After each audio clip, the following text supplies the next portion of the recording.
Hello बच्चों, मैं आपका दोस्त, आपका केमिस्ट्री टीचर राजेश खोदरे एक बार पुनः आप सबका MGCI के यूट्यूब चैनल पर स्वागत करता हूं। आज हम इस वीडियो में एल्कीन्स के रासायनिक गुण, केमिकल प्रॉपर्टीज ऑफ एल्काइंस को देखने जा रहे हैं, जो कि आपके लिए इस वीडियो में बहुत ही सरल और आसान कर दिया गया है।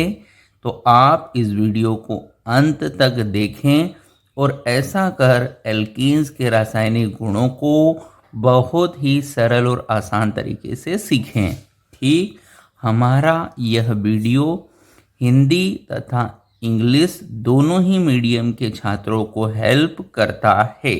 ठीक, तो हम स्टार्ट करते हैं। एल्कीन्स के रासायनिक गुण, केमिकल प्रॉपर्टीज ऑफ एल्कीन्स, जिसमें हम सबसे पहली जो केमिकल प्रॉपर्टी देखने वाले हैं वो है एल्कीन्स की ऑक्सीकरण अभिक्रियाएं, ऑक्सीडेशन रिएक्शन ऑफ एल्कीन्स। अब हम ऑक्सीकरण ऑक्सीडेशन में जो सबसे पहली रिएक्शन पढ़ने जा रहे हैं वो है दहन कंबंशन।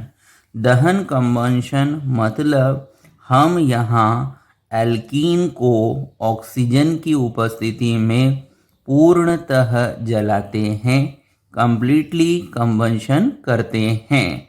ठीक, तो हम इस दहन को यहाँ एक समीकरण के माध्यम से कोई भी प्रकार का एल्कीन आ जाए उसको समझ सकते हैं। तो आइए देखें। तो जब भी हमें एल्कीन का कंप्लीट कंबंशन करना है तो हमें यह सूत्र केवल ध्यान में रखना है।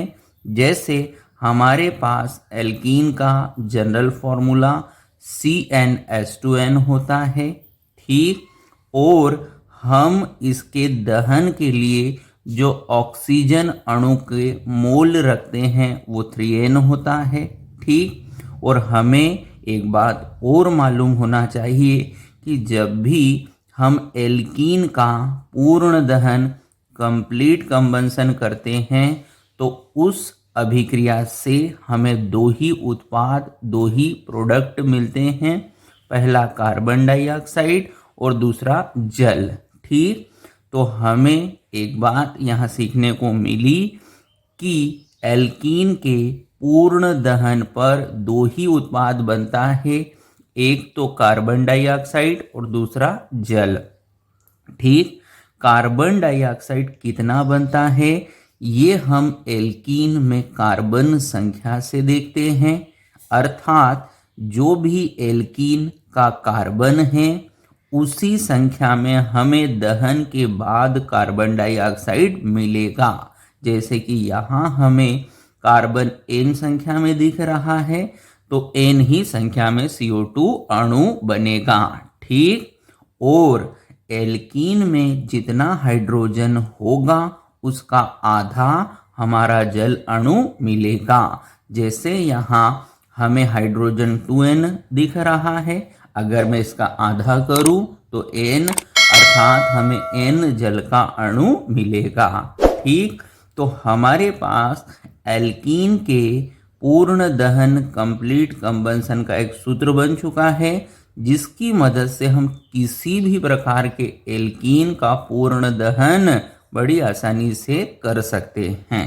ठीक, केवल हमें वहाँ एल्कीन का n अर्थात कार्बन संख्या देखना है और इस सूत्र में हम उस n का मान रखकर सारी चीज़ों को लिख सकते हैं, दर्शा सकते हैं। ठीक, आगे बढ़े।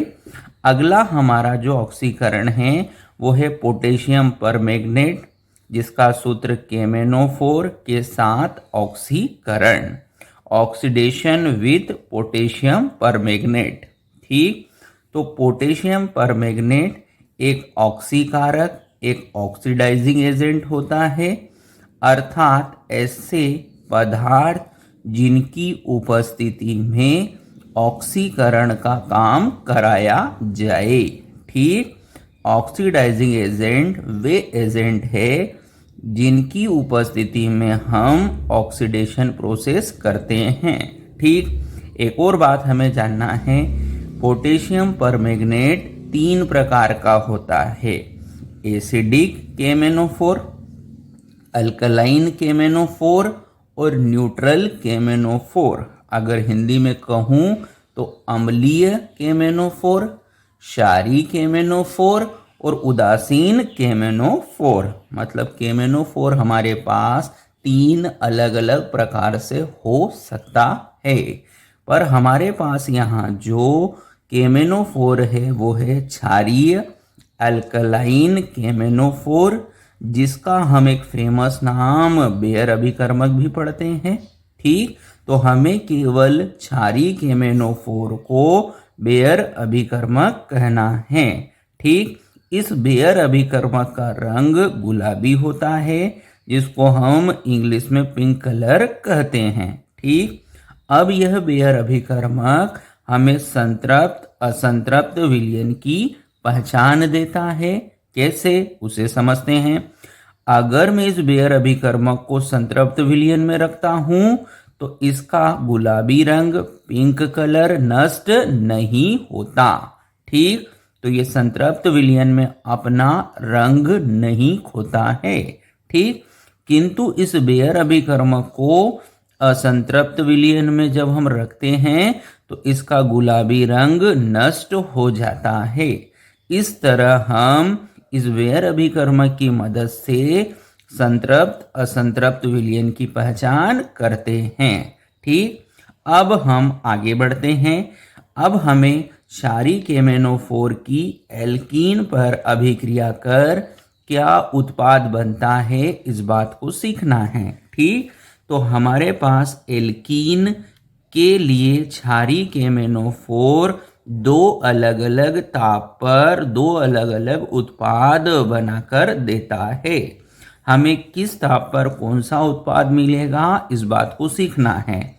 ठीक, तो एल्कीन जब क्षारीय KMnO4 के साथ 25 से 30 डिग्री सेल्सियस ताप पर अभिक्रिया करता है तो हमें डाइऑल प्रकार का उत्पाद मिलता है। ठीक, यही एल्कीन जब क्षारीय KMnO4 के साथ 100 से 110 डिग्री सेल्सियस ताप पर क्रिया करता है तो हमें अम्ल प्रकार का उत्पाद मिलता है। ठीक, तो ये तो हमने अलग अलग ताप के उत्पादों को जाना, पर अगर हम इस अभिक्रिया को करना भी जान ले तो ये हमारे लिए बहुत महत्वपूर्ण होगा। आइए मैं दोनों ताप पर कैसे एल्कीनों के साथ हमें उत्पाद बनाना है उसका बहुत ही सरल और आसान तरीका बताता हूँ, जो कि आपको किसी नोट्स किसी वीडियो में मिलने वाला नहीं है। ठीक, तो जब भी एल्कीन को हम क्षारीय KMnO4 के साथ 25 से 30 डिग्री सेल्सियस ताप पर लेते हैं तब हम एल्कीन के साथ कैसे उत्पाद बनाएं उसको सीखें। तो हमें जो भी एल्कीन दिया जाए, जैसे अभी हमारे पास एथीन है, हो सकता है प्रोपीन हो, ब्यूटीन हो, कोई भी एल्कीन हो, हमें उस एल्कीन के उन कार्बनों पर पहुंचना है जहां द्विबंध हो।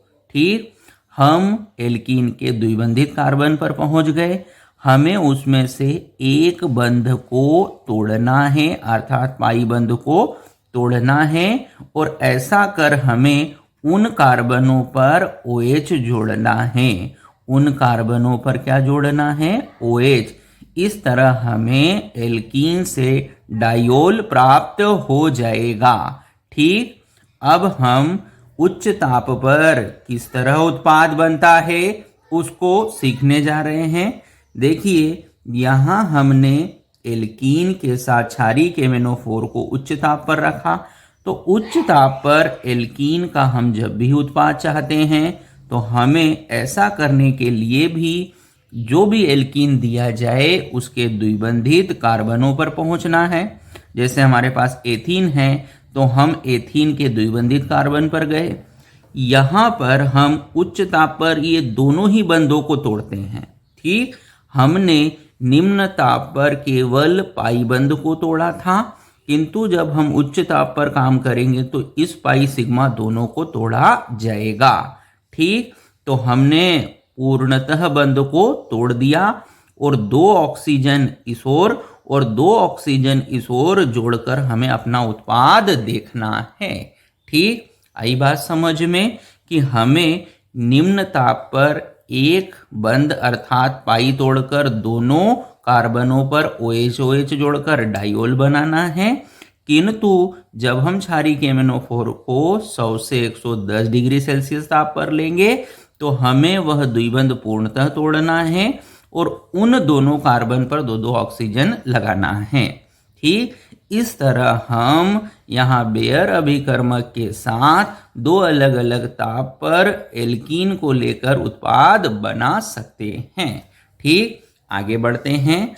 हमारे पास जो अगली महत्वपूर्ण अभिक्रिया है वो है ओजोनी अपघटन, ओजोनोलाइसिस।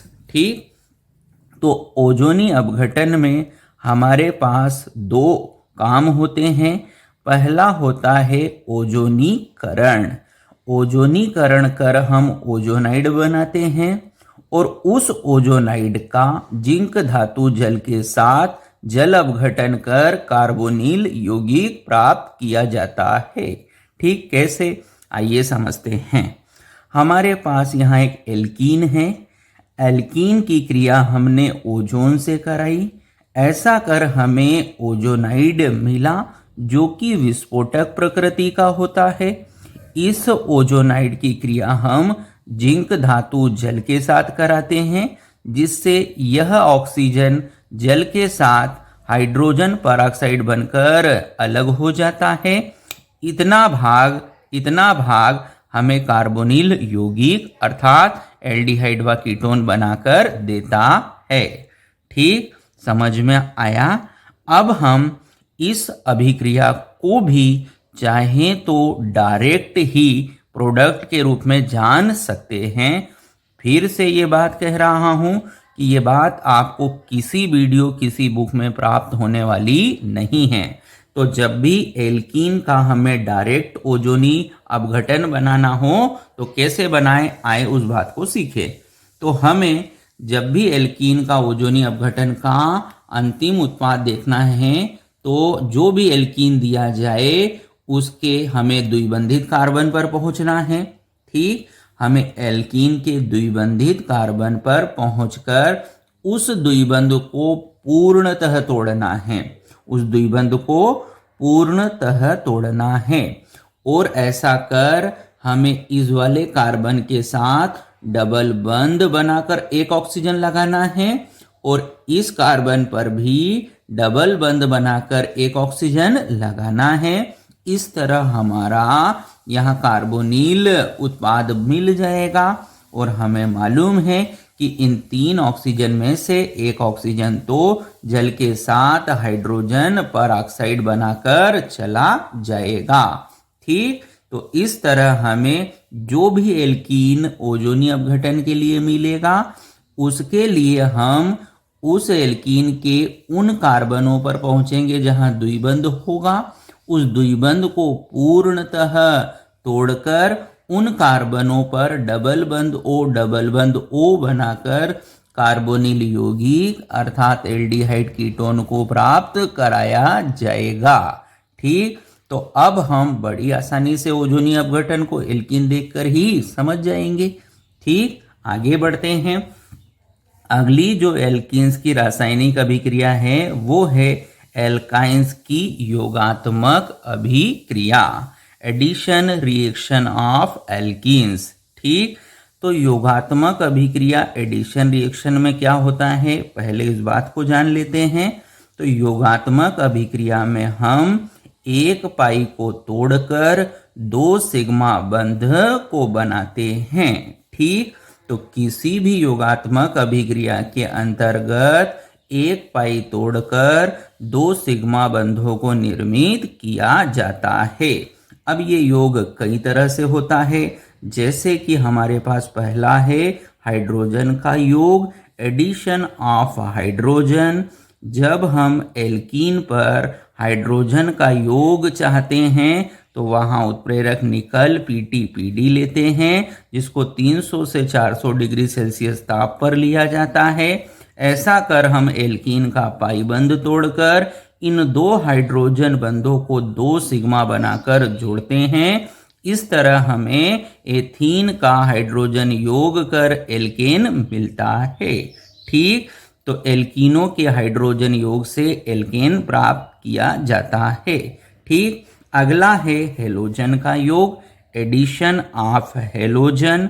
यहाँ हम एल्कीनों पर हेलोजन का योग करते हैं, जो कि कार्बन टेट्राक्लोराइड की उपस्थिति में होता है। यहाँ पुनः एल्कीन का एक पाई बंध तोड़कर 2 नए सिग्मा के साथ हेलोजन का योग होता है, जिससे हमें हेलो एल्केन प्रकार का उत्पाद मिलता है। ठीक, तो जब भी किसी एल्कीन पर हमें हाइड्रोजन या हेलोजन का योग करना है, तो उन एल्कीनों का पाई बंध तोड़कर 2 सिग्मा के साथ इनका योग कराते हैं। ठीक, इस तरह हमें इन एल्कीन की रासायनिक अभिक्रियाओं को देखना है। हम इसके आगे की जो रासायनिक अभिक्रिया है अगले वीडियो में बहुत ही सरल आसान तरीके से सीखने वाले हैं। धन्यवाद।